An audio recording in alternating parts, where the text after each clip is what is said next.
Okay, Assalamualaikum warahmatullahi wabarakatuh. Selamat sejahtera. Hari ini saya nak tunjuk cara nak install MT4 atau metatrader 4. Dia ada MT4, MT5. Okay, pertama pergi dekat Play Store ni Play Store.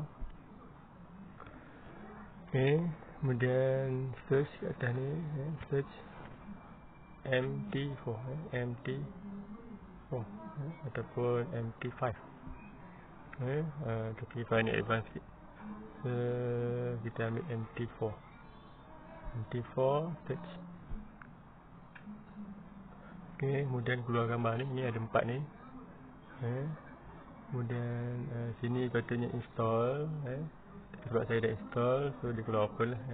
So install sampai siap. Okay, kemudian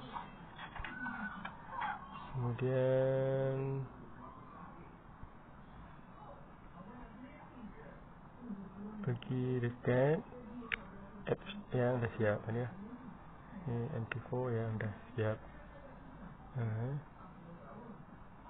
Alah, keluar benda lah. Okay, dah siap. Ni MT4 dah siap, tekan tick.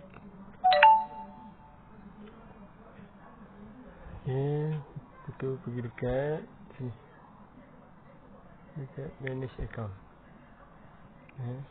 Manage account.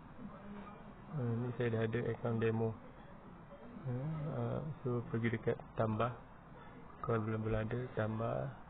Dan pergi dekat open demo account. Ulang balik, open demo account. Kemudian boleh cari berapa yang nak lah. Boleh guna, ni yang saya guna lah. Nak cari Instaforex, itu metacode dan banyak lagi lah. Boleh Google. Saya tak boleh cadangkan, takut nanti ada yang tak sesuai kan. Fine broker. Contoh nak cari Insta.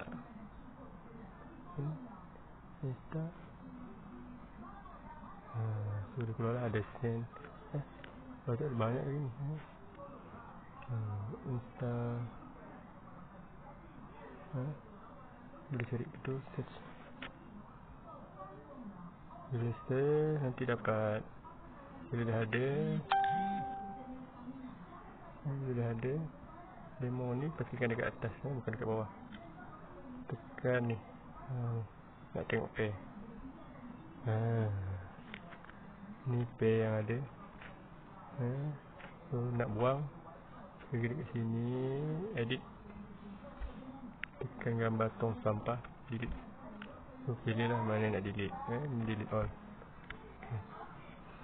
Dan atau cara nak tambah, pergi sini. Ulang balik ni, tambah simbol ni, tekan. Ni tak payah tengok, susah nak tengok. So pergi dekat search, type lah. Contohnya minat yen ke, minat USD ke, euro ke. So contoh kalau minat USD lah kan. USD apa? Yen. JPY tu yen kan. Search. Mana? Ni di bawah ni. USD, JPX, yen, JPY. Kalau tekan USD, JPY ni, tekan dia hilang. Pergi mana? Dia pergi dekat depan. Depan.